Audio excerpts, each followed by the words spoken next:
the fair right now. So as Samuel said earlier, he listed the correct chapter that we're going into. We are reading chapter 19. Chapter 19. We are getting close to the end, so we're trying to finish it up. Chapter 19, the egg sack. Because do you guys remember the last thing that happened? Is that Charlotte was up making something special, right? What, Jaya?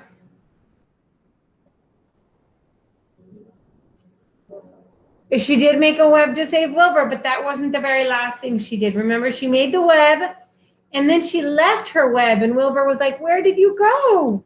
And she said, "I'm in the back corner."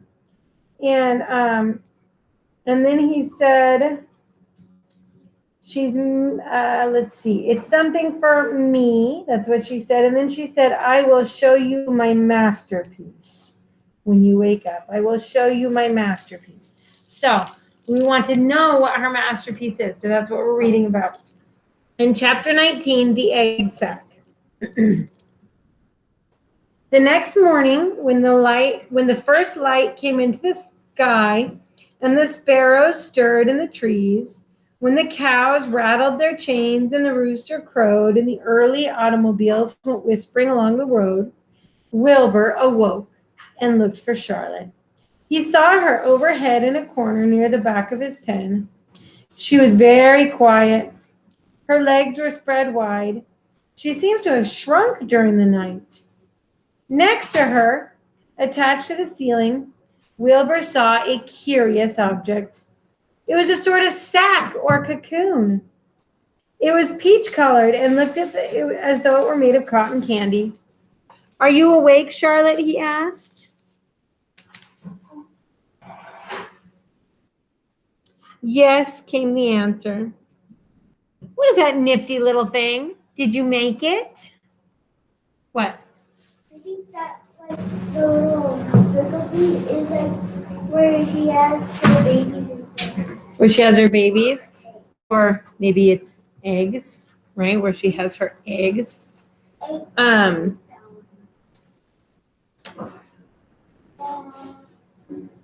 What is that nifty little thing? Did you make it? "I did indeed," replied Charlotte in a weak voice. "Is it a plaything?" "Plaything? I should say not. It's my egg sack. My magnum opus." "I do not know what a magnum opus is," said Wilbur. "It's Latin," said Charlotte. "It means great work." Hey guys, look behind you real quick so you can see the egg sack. It means great, so she's speaking the magnum opus. On my bed. It means great work.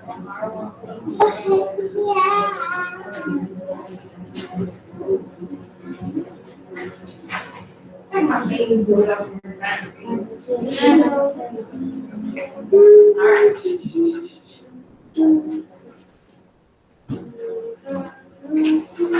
All right, it's my magnum opus. That's Latin, explained Charlotte. It means great work. The egg sack is my great work, the finest thing I've ever made. What's inside? Asked Wilbur. Eggs? 514 of them, she replied. 514? Said Wilbur. You're kidding. No, I'm not. I counted them. I got started counting, so I just kept on. Just keeping my mind occupied. It's a perfectly beautiful egg sack, said Wilbur, feeling as happy as though he'd constructed it himself.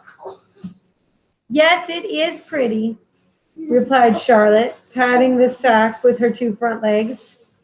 Anyway, I can guarantee that it is strong. Shh.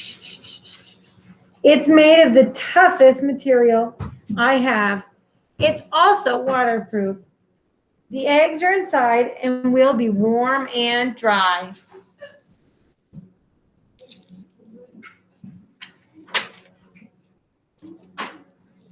Charlotte, said Wilbur dreamily, are you really going to have 514 children? You're not chit-chatting with your neighbors, are you? I hope you're being polite listeners. If nothing happens, yes, she said. Of course, they won't show up until next spring. Wilbur noticed that Charlotte's voice sounded sad. Troy, please be listening. What makes you sound so downhearted? I think you'd be terribly happy about this. Oh, don't pay any attention to me, said Charlotte. I just don't have much pep anymore. I guess I feel sad because I won't ever see my children. What do you mean you won't see your children? Of course you will. We'll all see them. It's going to be simply wonderful next spring in the barn cellar when 514 babies, spiders running around all over the place.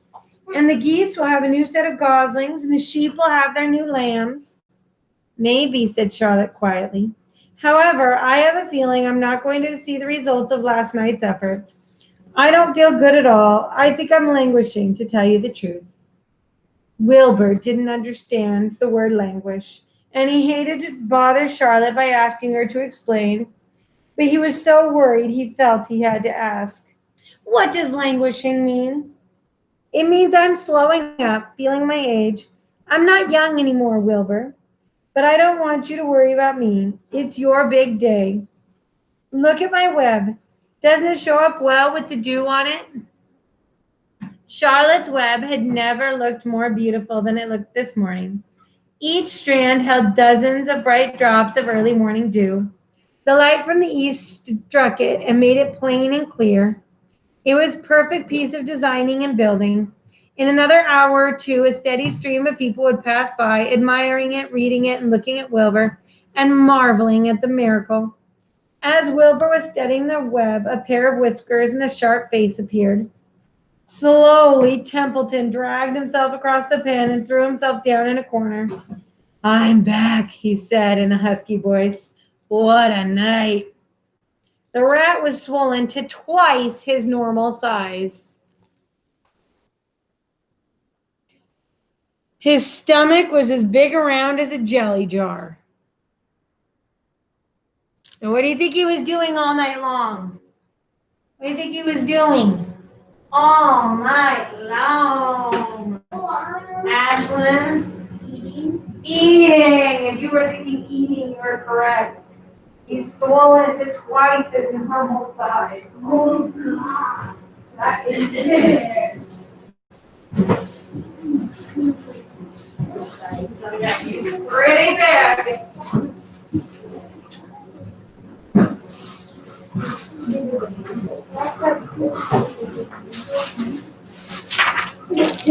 What a night, he repeated hoarsely, Jimmy.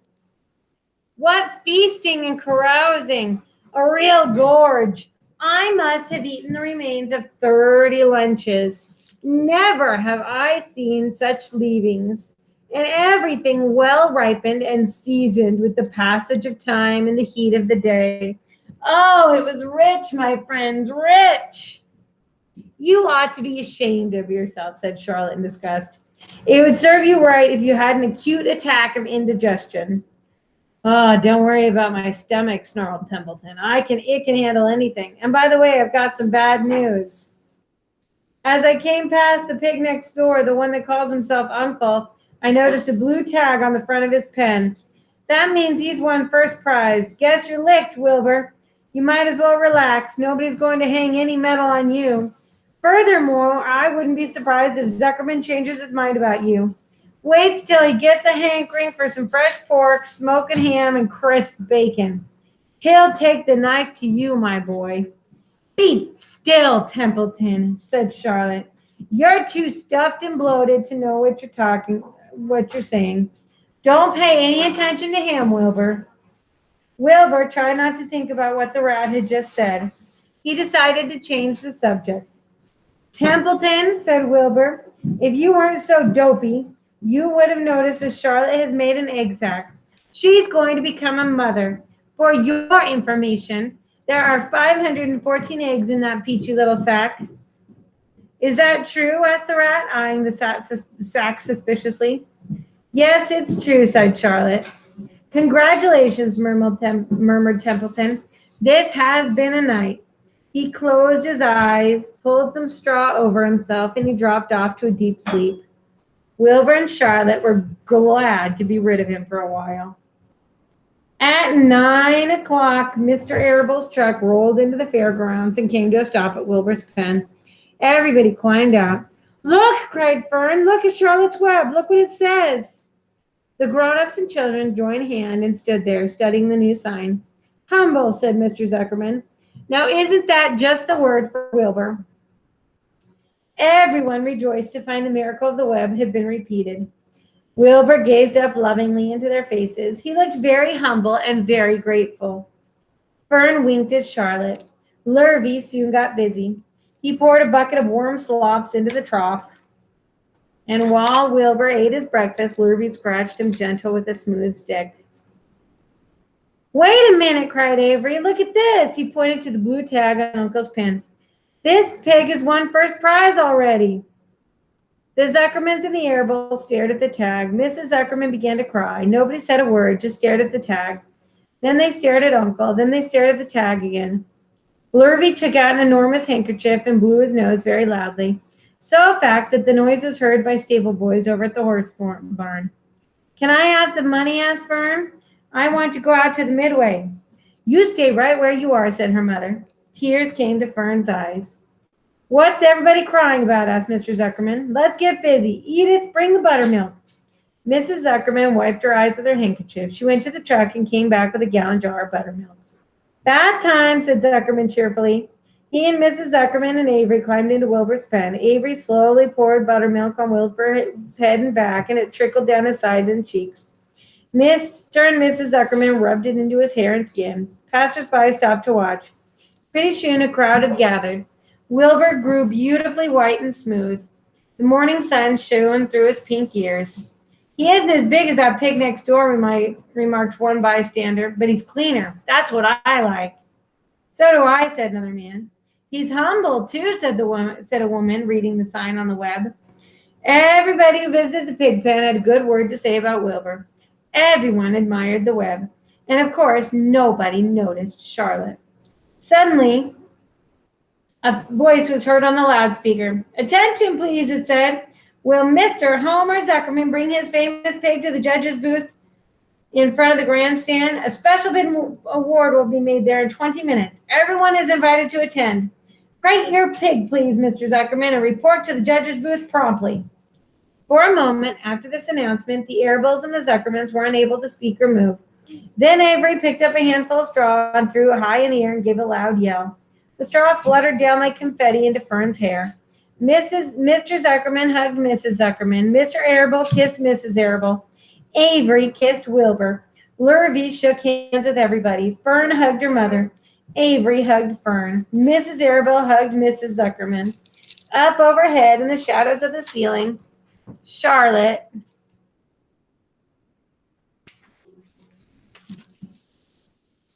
crouched unseen, her front legs encircling her egg sac. Her heart was not beating as strongly as usual, and she felt weary and old. But she was sure at least that she'd saved Wilbur's life, and she felt peaceful and contented. We have no time to lose, shouted Mr. Zuckerman. Lurvy, help with the crate. Can I have some money? Asked Fern. You wait, said Mrs. Arable. Can't you see everybody is busy? Put that empty buttermilk jar in the truck, commanded Mr. Arable. Avery grabbed the jar and rushed to the truck. Does my hair look all right? Asked Mrs. Zuckerman. Looks fine, snapped Mr. Zuckerman as he and Lurvy set the crate down in front of Wilbur. You didn't even look at my hair, said Mrs. Zuckerman. You're all right, Edith, said Mrs. Arable. Just keep calm. Templeton, asleep in the straw, heard the commotion and awoke. He didn't know exactly what was going on, but he saw the men shoving Wilbur into the crate. He made up his mind to go along.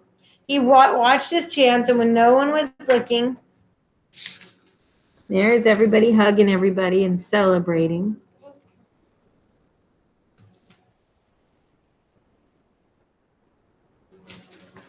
He made up his mind, and when no one was looking,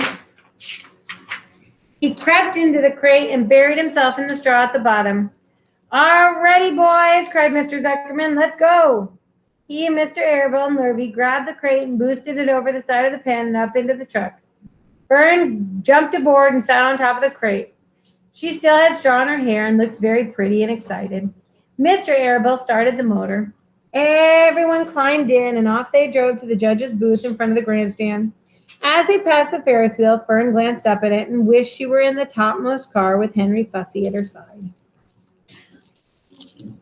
Let's see.